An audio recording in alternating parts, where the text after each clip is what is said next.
This shit's gonna hurt.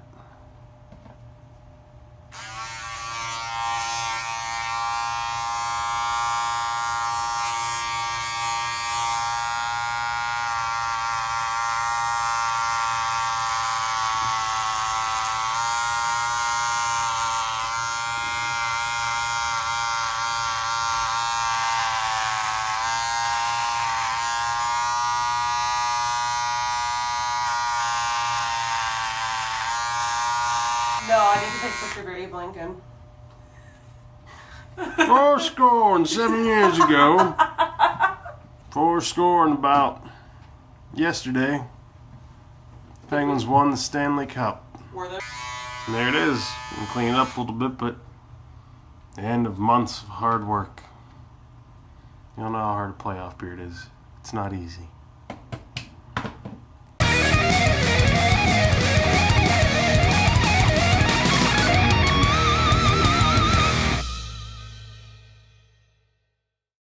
Hello everybody, this is Hardcore Harry, and this here is the Pittsburgh Penguins 2017 Stanley Cup Championship celebration. So in case you haven't been watching and you haven't noticed by the jersey here, I'm in fact a huge Pittsburgh Penguins fan. I am from the Pittsburgh area and still reside in the Pittsburgh area, but it's not the only reason I like them. They're just a classy, hard-working team, and despite what half the NHL seems to believe, they are just one of the hardest working teams and one of the classiest organizations in the NHL. So as I said, this is a little celebration in honor of my favorite team. And as a nice bonus, I'm going to take you guys through the anatomy of a playoff beard. So you're going to see that my hair was up and now it's down, and it's going to be up again for whatever reason. The Columbus part of this, I don't know why the audio just didn't take. Couldn't even fix it. I tried to fix it, I couldn't, so I'm just re-recording it. So as I was going to say, and as I had previously said, start at the beginning with Columbus, a team that I wasn't very worried about, and apparently with good reason, because we blew them out 4-1. So they weren't. A lot of people thought they were going to do something because they were pretty good, and Bobrovsky's a very good goalie, but I don't think they're contenders yet. They're missing something. I couldn't even tell you what it is they're missing, but they're missing something. I think they'll get there. Just this wasn't the year. Next up, the classless scumbag Washington Capitals, led by their classless scumbag leader, Alexander Ovechkin. Mr. I can't play in the playoffs. A lot more difficult than I expected it to be. I didn't think it was going to go as long as it did, but it did. And there were a couple times I was getting a little scared there, but Capitals, as they always do, choked in the playoffs. And even though scumbag Ovechkin kind of tried to take out Sid, it didn't work for very long. And, well, the same thing happened as always happens for the Capitals. They are eliminated from the playoffs.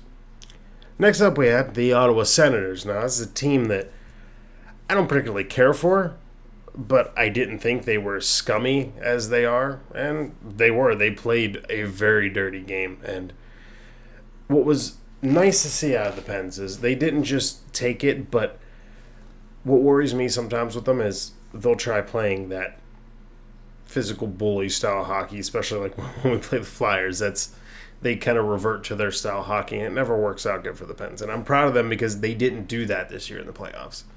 Scumbag guys like Bobby Ryan and just players like that, they tried to take it to the Pens. They played dirty. They played very dirty, but the Pens didn't respond with violence. And don't get me wrong, I love big hits and I love fights, but they didn't respond to that because it's not their style hockey. It's not what they excel at. They excel at skill. They don't need to try to bully other players. They are just skilled enough to go right around them, and that's what they did. So I was proud of them watching that. Anytime a team tried to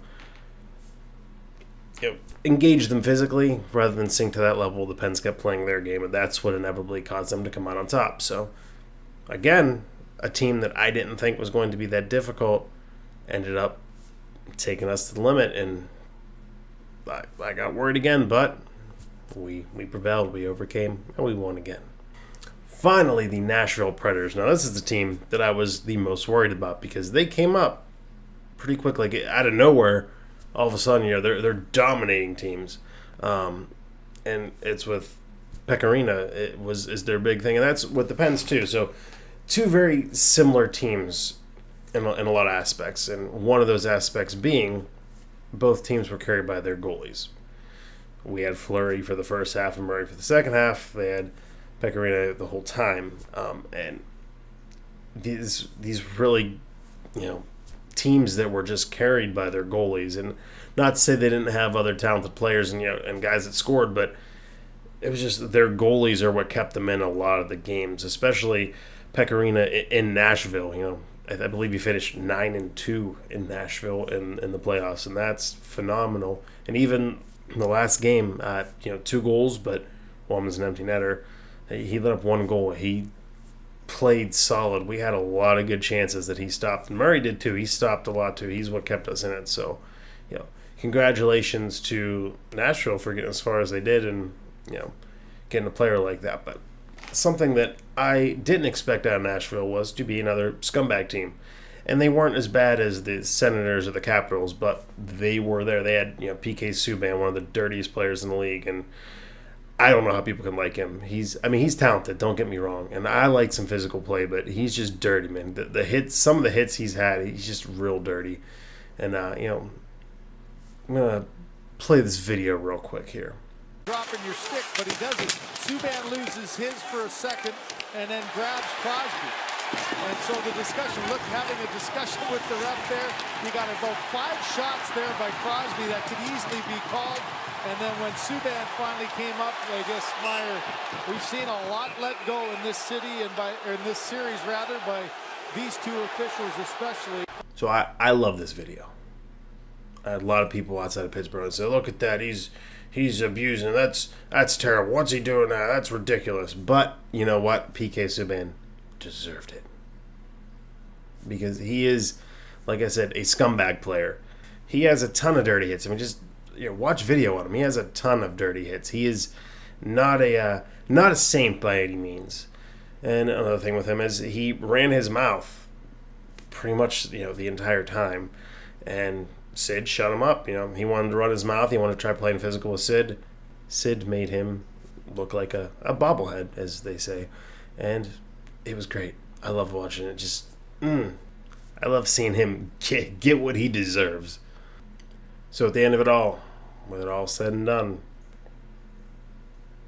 6 games, Pens got the cup again, back to back. First team to do it in the salary cap era. Like I said, Nashville, I was actually more worried about Nashville than I was Ottawa or Washington or Columbus. Just watching what they did, and especially Rene, he's very good, and he worried me. And at first, I'm like, oh wow, because we shook him pretty bad the first 2 games. It was 5-3 the first game, and I believe 4-0 the second game. So I'm like, okay, we got him. He's either exhausted or we just have his number. And 2 games in Nashville, he come back strong, real freaking strong. Come back to Pittsburgh, we embarrass him again, and then we go back to Nashville, and I'm like, all right, here we go. I'm going to go back to Nashville, and it's going to be this all over again. It wasn't. It was. He shut us down completely, but that's when I was getting to the end of the game, when I was getting near the end of the game 6, I was looking at him like, if someone scores here, whoever scores is going to end up winning this game. And not long after the Pens scored, I was like, yes. But, hey, Nashville didn't get as far as they did for no reason. They're talented. So even then, it wasn't safe. But when we got the empty netter, I was like, yes, bringing the cup home.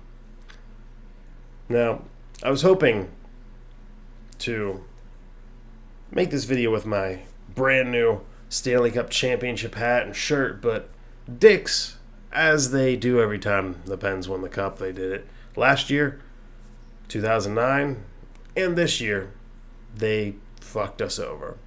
So when the Steelers get anywhere, Dick's stays open all night to sell the gear. They don't do that for the Pens, which is bullshit, but whatever. And that didn't bother me because I was at work anyway, so I was like, yeah, whatever. But today, I went up to Dick's, I'm like, get my merchandise. all the cool shirts I saw online apparently were online only because none of them were there at the store.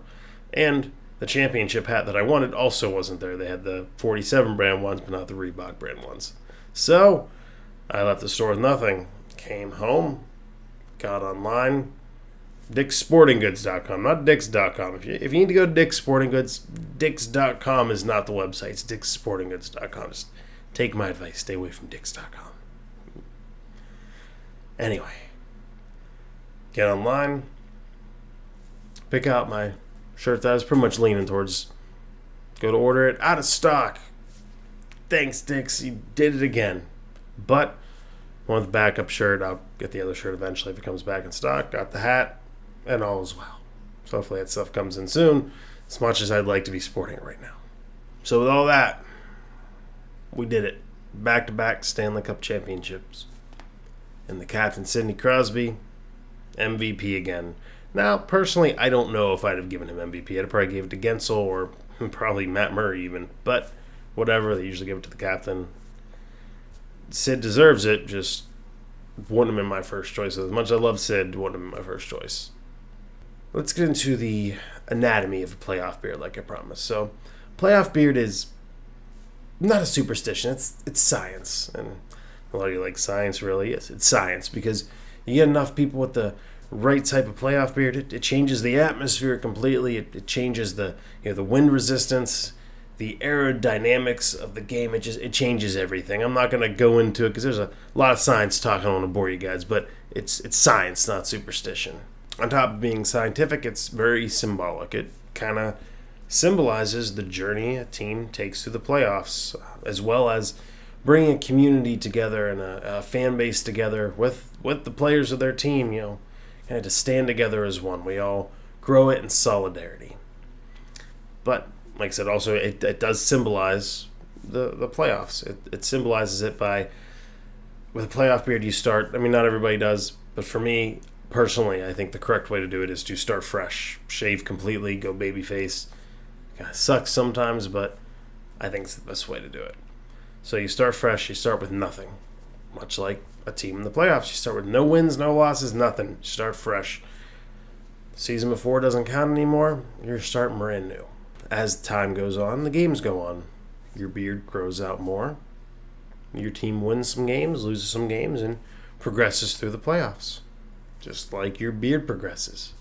At the end of it all, whether your team wins or loses, you shave off the beard. You start fresh with nothing again. And that's much like with a team in the playoffs. The team loses, they start over with nothing. They start new, build from the ground up, try to do it again next year. Your team wins, same thing really. Shave the beard off. You get a little stubble back pretty quickly. And that kind of symbolizes, even though the season's over and you're starting fresh, you still have the cup that symbolizes you have something there. But same idea. You start fresh, you start new, and try to do it again next year. Hopefully the Pens can go for a three-peat. That would be freaking amazing. So you see the playoff beard, despite popular belief, is more than superstition. Is a science, and more importantly, it's a symbol. It's a symbol of a city, a team, and a group of people, the fans, and the team itself. Symbol that unifies us all as one in solidarity and say, we're doing this thing. It doesn't always work, but, just like with two teams going off in a game, may the best team win. Well, may the best beards win. So with that being said, I hope you guys enjoyed the video. Sorry about the delay in videos. I'm still a little sick from Disney, and unfortunately, since being back, I've worked in 3 days, 44 hours, so haven't had a whole lot of time to record, edit, or post anything. I did record another video, should be up soon. Plan on doing some more recording tonight. I will promise I will have some Disney vlogs for you, as well as a Disney swag video, so you see all the stuff I got at Disney and Universal. If you like the video, go ahead, drop some likes down below. Drop some comments. Let me know what you want to see next. Show some Penguins pride and love. If you really like it, subscribe and share with your friends.